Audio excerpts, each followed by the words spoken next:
Bom dia a todos.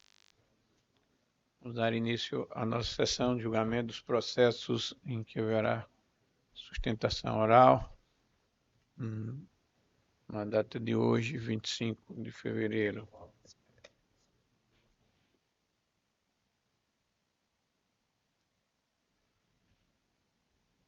Havendo um legal, invocando a proteção de Deus, é claro, aberta a nossa sessão.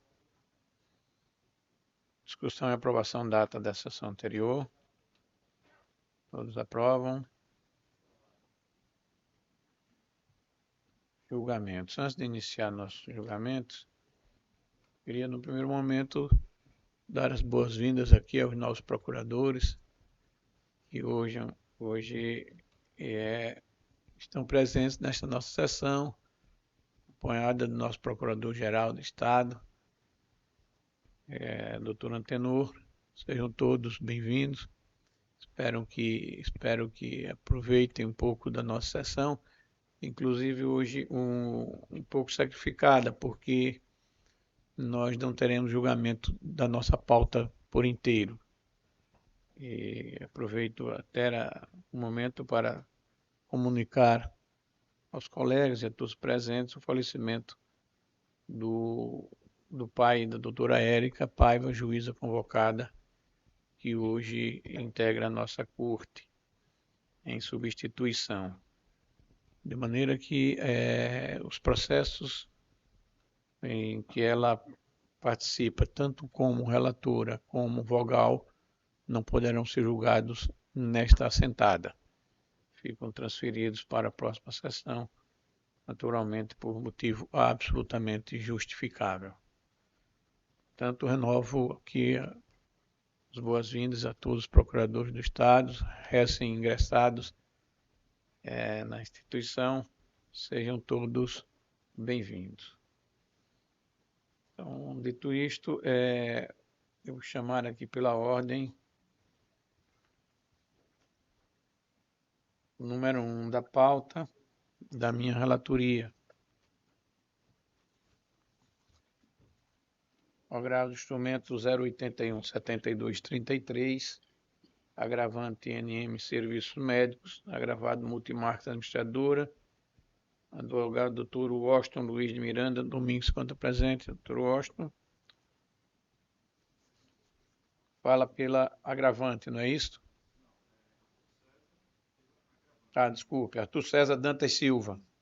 Fala pela parte agravante de NM Serviços Médicos.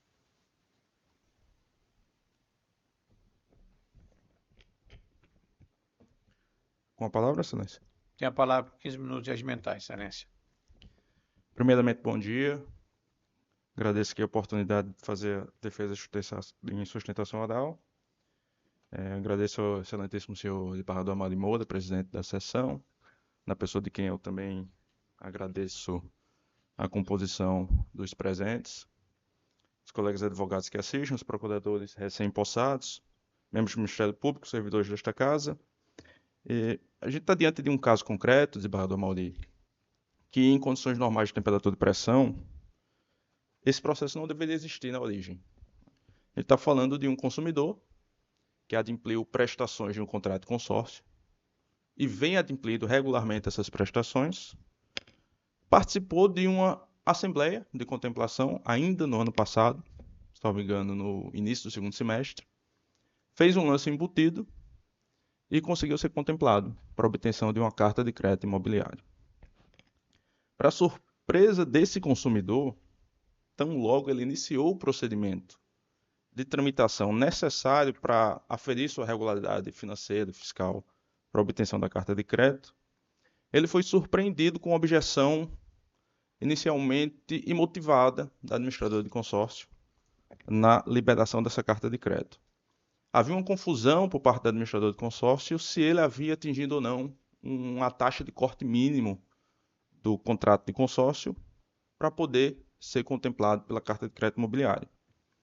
Quando ele renovava o seu extrato de pagamento, ele recebia informações por e-mail da administradora do consórcio que, na realidade, ele tinha pendências fiscais.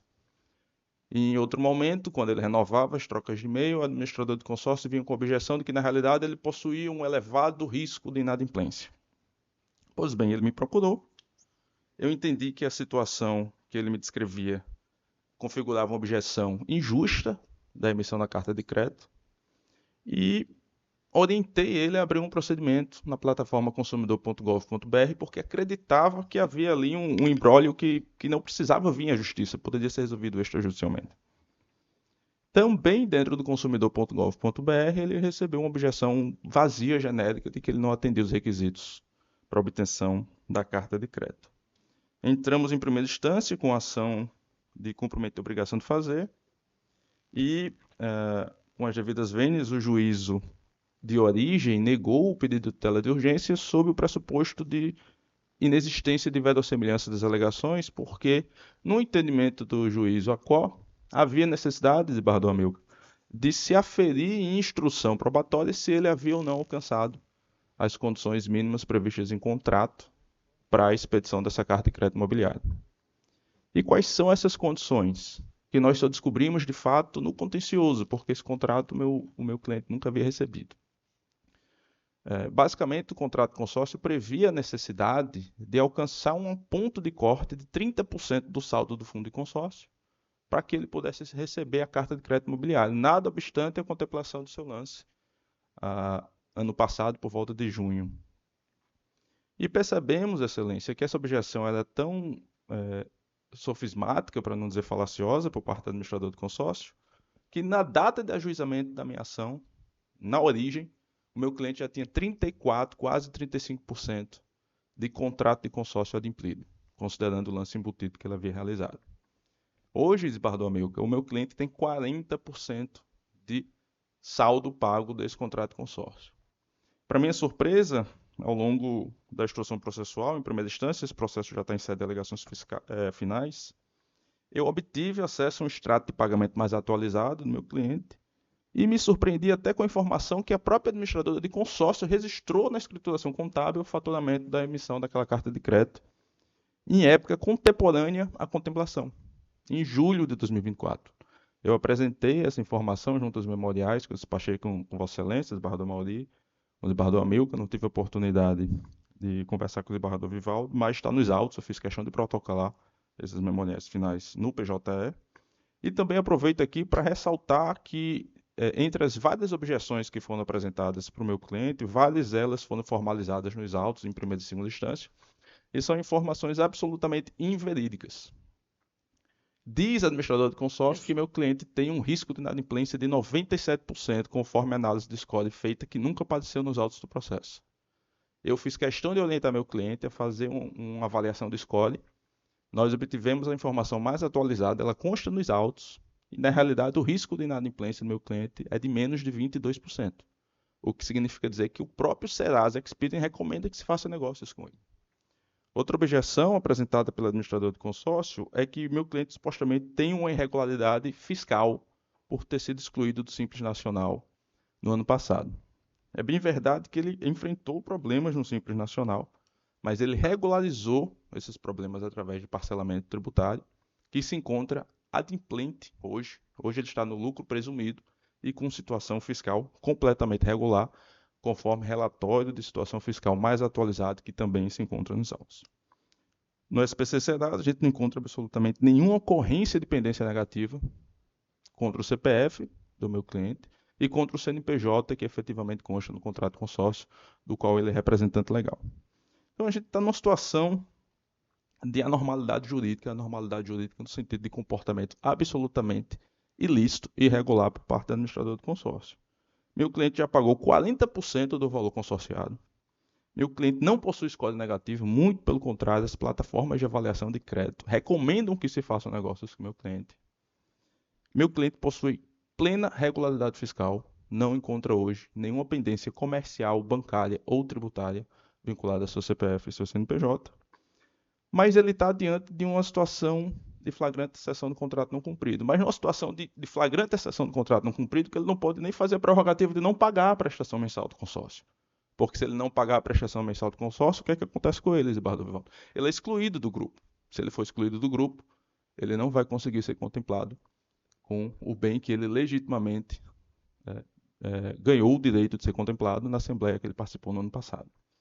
Então, eu invoco nos memoriais e no agravo um precedente muito particular, o único que eu encontrei, da primeira Câmara Civil, sob a relatoria do desembargador Cláudio Manuel de Amorim Santos, desembargador Cláudio Santos, no qual ele, numa situação extremamente semelhante à do meu cliente, outorgou em sede de tutela de urgência a ordem de expedição dessa carta de crédito imobiliário. E eu acredito que essa é a solução de maior justiça. Por quê? Naturalmente, se essa carta de crédito for expedida, qualquer bem de vida que meu cliente adquirir com essa carta de crédito estará fatalmente vinculado ao adimplemento integral do contrato de consórcio mediante garantia de alienação fiduciária. Então, a gente tem hoje um amplo cenário de segurança jurídica em favor da administradora do consórcio, mas o meu cliente se vê numa situação de flagrante descumprimento contratual. E na situação que está posta nos autos hoje em primeira instância, ele está precisando aguardar 1, 2, 3 anos de processo para obter algo que ele deveria ter obtido ainda em julho de 2024. A gente está falando de quase um ano atrás. Então, desembargador Amaury, desembargador Amilcar, desembargador Vivaldo, o que eu rogo nesta tribuna é que este tribunal, seguindo inclusive jurisprudência da Casa, restabeleça a situação de normalidade contratual. Conceda ao meu cliente o que lhe é de direito, a carta de crédito imobiliário que ele conseguiu obter no lance embutido que ele realizou ainda em 2024. É por isso, desembargador Amaury, que eu protesto pelo provimento do recurso, para que a decisão de primeira instância seja agravada no sentido de ordenar a imediata expedição da carta de crédito em favor da empresa agravante. Muito obrigado. Muito obrigado, doutor Arthur. Estou conduzindo meu voto aqui pelo improvimento do recurso.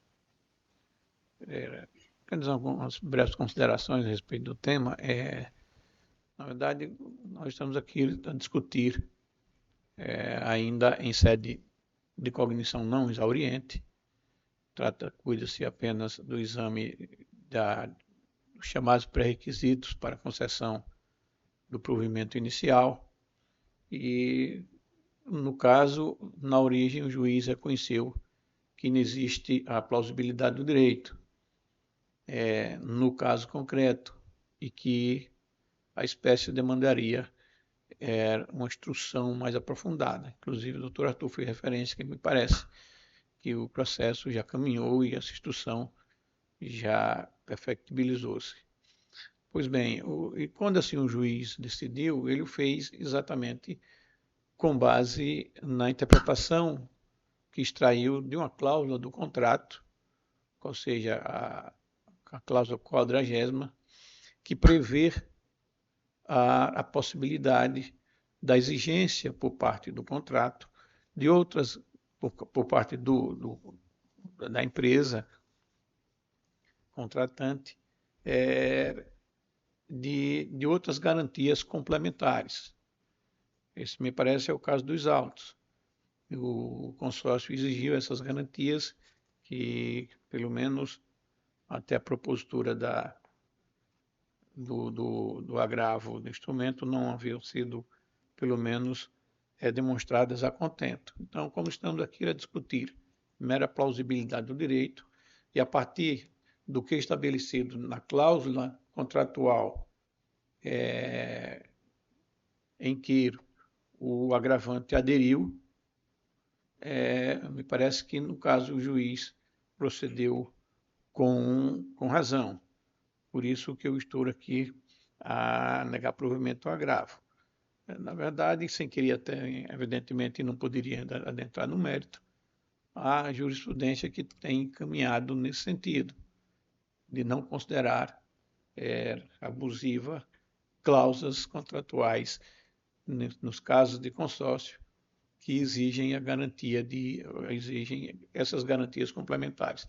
Mas lógico que cada caso é um caso, isso será naturalmente apreciado ainda na origem, após a devida instrução, e portanto me parece que no momento não há motivos legais que justifiquem a concessão da medida. Portanto, estou aqui negando o provimento ao agravo, como estou votando. Não há divergência. Proclamo, então, negado o provimento ao agravo do instrumento, à unanimidade nos termos do voto do relator.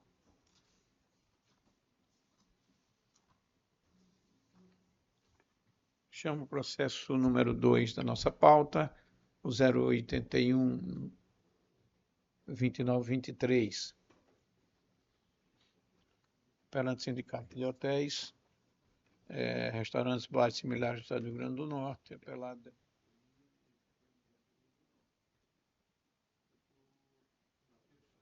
Isso, Excelência. Isso. Bom dia a todos. Só um momento, por favor.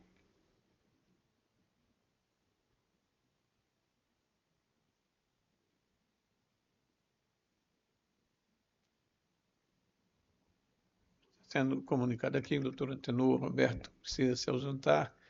O processo, pois não poderá ser julgado.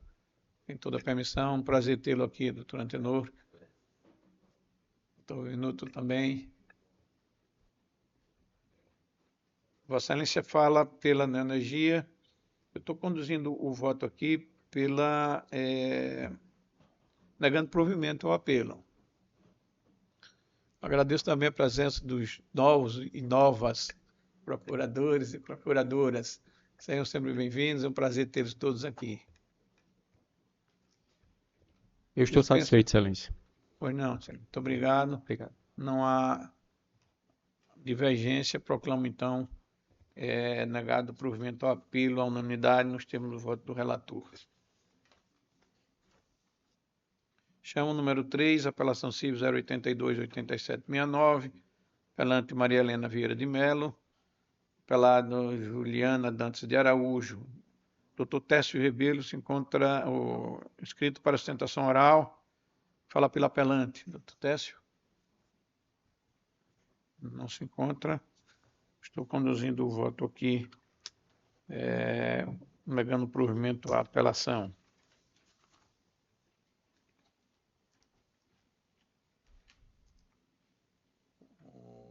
Não há divergência. Proclamo, então, desprovido o apelo à unanimidade nos termos do voto do relator.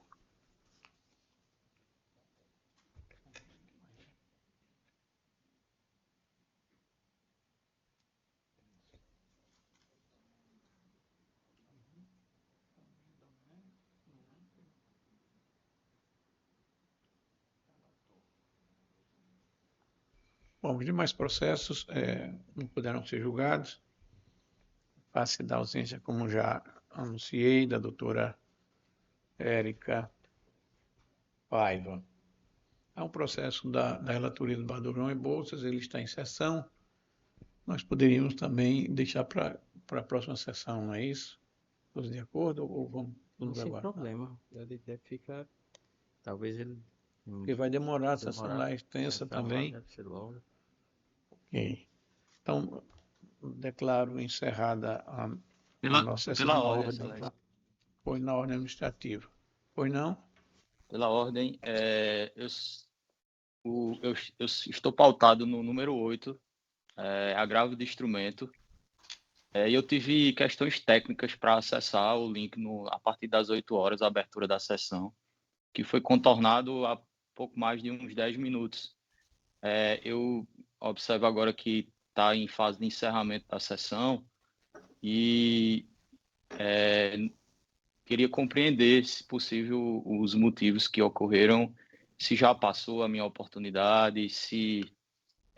Não, Excelência, não é isso.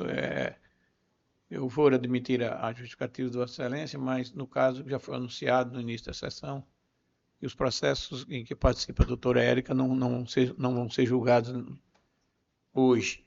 A doutora Érica se encontra ausente em face do falecimento do seu pai ocorrido ontem à noite. O processo não será julgado, Excelência. Fica para a próxima sessão. Para todos. Bom dia. Bom dia, doutor. Bom dia. Bom, na ordem administrativa,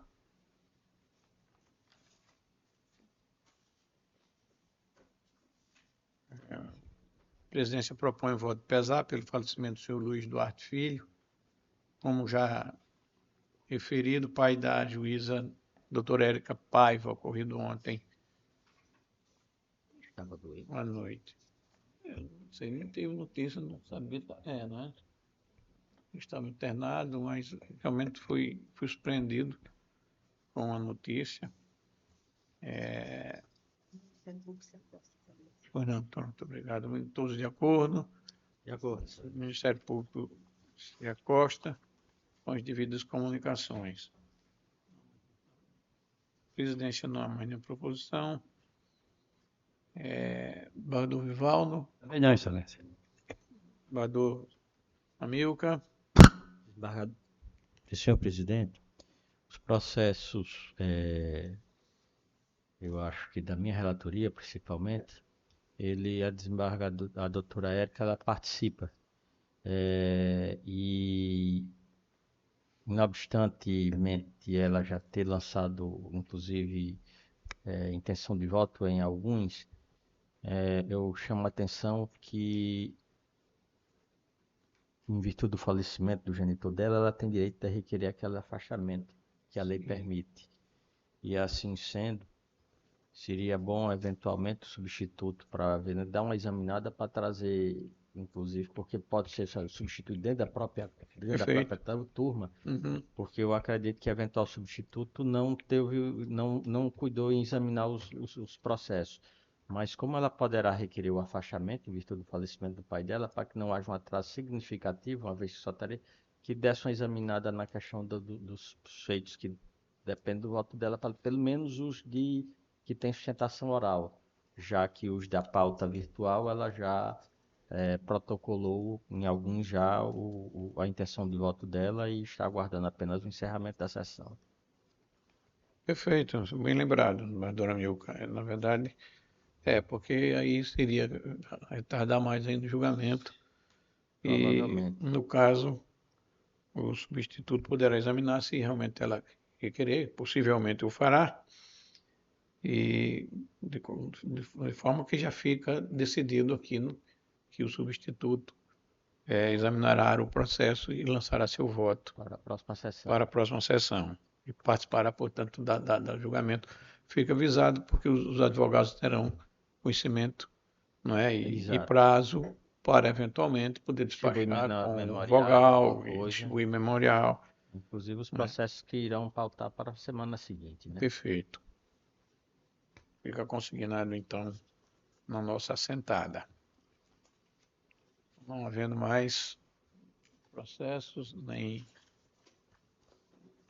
na ordem administrativa, declaro encerrada a nossa sessão, agradecendo a presença de todos.